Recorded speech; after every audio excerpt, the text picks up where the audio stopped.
Disney dropped the trailer for the upcoming film Thunderbolts. It's a new entry into the Marvel Cinematic Universe franchise, and I have some thoughts on it. Plus, I take a look at the very weird poster that they released with the trailer. 'Cause I've been living life right like I could just die any minute. Going for a ride down the side. Hi everyone, my name is Jacob Airy. Welcome to the StudioJake vidcast where I talk about all things pop culture. Be sure to like, share, and subscribe. If you're watching on YouTube, ring that little bell so you get notifications and consider becoming a channel member. All right, so Disney released the trailer for the Thunderbolts, and it was for an event called Disney Plus Day, I guess, where they're trying to get new subscribers for Disney Plus. That's their streaming service, obviously. And they're trying to really hype up fans for the MCU, fans that they lost post the Infinity Saga. I mean, we had some good films post Infinity Saga. We had Spider-Man No Way Home, we had Guardians of the Galaxy Volume 3, we had Deadpool and Wolverine, but that's 3 out of several other films that weren't really that good. They were either mediocre or they were just bad films. We saw this with Ant-Man and the Wasp: Quantumania. That film was dumb. It made no sense. Then Black Widow, which should have been an epic movie about her and Hawkeye working together, ended up being an in-between film taking place after Captain America Civil War, but before Infinity War. It was really awkwardly placed, really awkwardly shot, and the ending of it didn't make sense. Such a shame that they went that route because Black Widow is such a great character. All right, I digress on that. So the trailer opens with Yelena, who of course is played by Florence Pugh. She is Natasha's sister, Natasha being the Black Widow, and she's seeing her dad, who is the Red Guardian, played by David Harbour, sorry. And she's talking with him. She's saying that she's lost her way since the events of Hawkeye. She's drowning herself in work. And then we get some sort of generic action scenes with Ghost, who's played by Hannah John Kamen, Taskmaster, who again is played by Olga Kurylenko, even though she got cured at the end of Black Widow. Okay. We see U.S. Agent played by Russell. He's actually doesn't get an action shot. Yeah, we know what you're trying to say, Disney. He's at home with a child, being a father, because, he was happily married in the Falcon and Winter Soldier miniseries. We see Bucky Barnes, who was played by Sebastian Stan. He is returning. Then we get a shot of all of them. They're in this room. They're all kind of fighting each other very awkwardly. And then the room gets locked down and there's some random scientist in there. And Yelena deduces that they are being hunted. So then we go into generic action scenes where it shows them being chased, getting shot at, all this kind of crazy stuff. The trailer also features Valentina, who Julia Dreyfus is playing. She, of course, is from The New Adventures of Old Christine and Seinfeld, one of my favorite sitcoms. It shows a bunch of action scenes with them, and then it comes up Thunderbolts with an asterisk, and that's the conclusion of the trailer. We do get one more shot of Bucky blasting them from his motorcycle. That's how the trailer ends.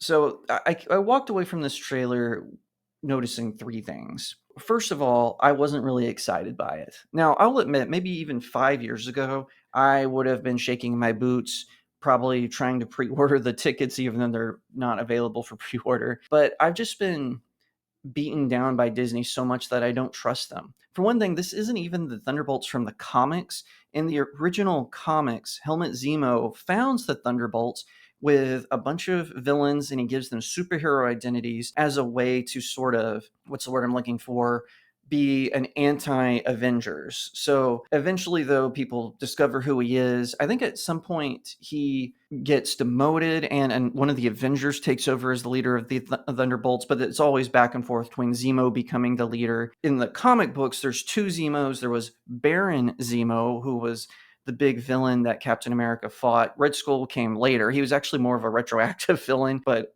he fought him all the time.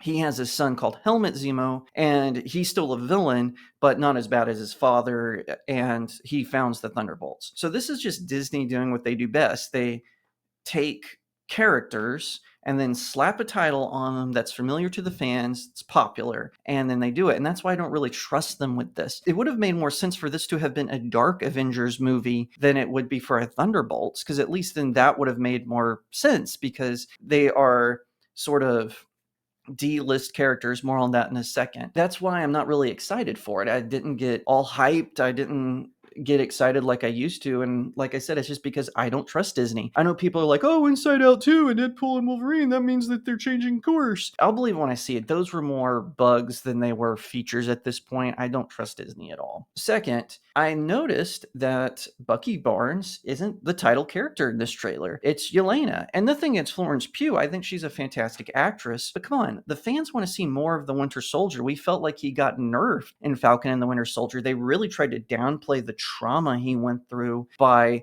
putting up all of these random characters, and they didn't earn the sympathy that miniseries was trying to give those new characters. So he should really be the headliner in this, not Yelena. For one thing, Yelena's not even really that popular. I mean, look how Black Widow turned out. They just shoved it onto Disney Plus because they didn't really have faith in it. So why is she getting the head of it? And again, nothing against Florence, but just this character doesn't make sense. He should be what we're going to. I mean, I don't really even care about all of these characters, with the exception of U.S. Agent, played by Wyatt Russell. I think that his character was done dirty in Falcon and the Winter Soldier. For one thing, he didn't do anything that I necessarily would have disagreed with. I mean, he got revenge for his best friend who got murdered by those terrorists that Falcon kept trying to save for some reason. Now, he shouldn't have gotten the guy with the Captain America shield. Fair enough. It doesn't make sense to me why you wouldn't make Winter Soldier, who's obviously more popular than all of these characters combined, to be the headlining character in this. I think that makes more sense to have him be the focal point of this trailer. And maybe he will be for trailer 2, but like I said in my description, they don't really give you an idea what the story is going to be. We just know that they're on the run with this random guy who, I'm going to take a guess here. So there's a spoiler in this guess, but I'm thinking it's probably going to be Sentry. He is a very powerful Marvel superhero. He is as strong as Superman, as canon would have you, and he has a split personality called the Void, and the Void is his dark self, and he always has to keep it in check. We go to the third thing that I noticed, and they're using a bunch of characters that no one cares about. This would have been a great opportunity to introduce newer characters, because all of the ones that they've introduced have bombed. I mentioned Yelena. She's not that popular. Red Guardian certainly isn't. Fans reacted negatively to their gender and race swapping of Ghost, gender swapping of Taskmaster. Here was an opportunity with Taskmaster in particular, because I seem to remember at the end of Black Widow, I think I said this earlier, that Black Widow cured Taskmaster's character. That's an inconsistency. Of course, we know that they're creatively bankrupt and they have to fall back on those things. Here you could have introduced the real Taskmaster. So she was a copy they could establish, and then this is the real one. He is the real Taskmaster. He's the one that they stole the abilities from and all this. They could have done that. And again, nothing against Olga. Like with Florence, I think she is a very talented actress. I've seen movies with her. She definitely is incredibly talented, but she just wasn't right for this character. Same with the actress who plays Ghost. Here you had another opportunity, because we know from Ant-Man and the Wasp that she was going to get cured. They established that. So why is she doing Black Ops operations? Why not use this as an opportunity to introduce the Ghost character from the comics? That would have, again, made more sense. Disney really wants to double down on their creative bankruptcy. They could have made this way better. Now, one final note, this poster is terrible. Whoever designed this poster should be fired. This makes it look like they're copying Harley Quinn Birds of Prey, which was an awful movie. I had it on my top 10 worst movies the year it came out. That's what this poster looks like. It's weird. It's dumb. It doesn't make sense what they're trying to do. I'm not a fan of inserting this comedy that they're going for in this kind of what should be a dark story. Instead, they're going to shove in that MCU humor that got popular when Disney, popular to the writers, and the filmmakers, that they've kind of force feed into a lot of these MCU features now. That's what this poster tells me. It's weird. I don't know why they didn't just use the test art, just rearrange the characters, and so you could do a vertical version of it. That's what they should have done. They didn't, and we're stuck with this, which is another reason I am not confident Disney has learned any lessons from the box office failures of the past few years. If you liked that video, be sure to give it a like, share it out to all your friends, leave me a comment, tell them what you think, and subscribe. If you're watching on YouTube, ring that little bell so you get notifications. And don't forget to become a channel member. If you don't want to support me on Big Tech, no worries.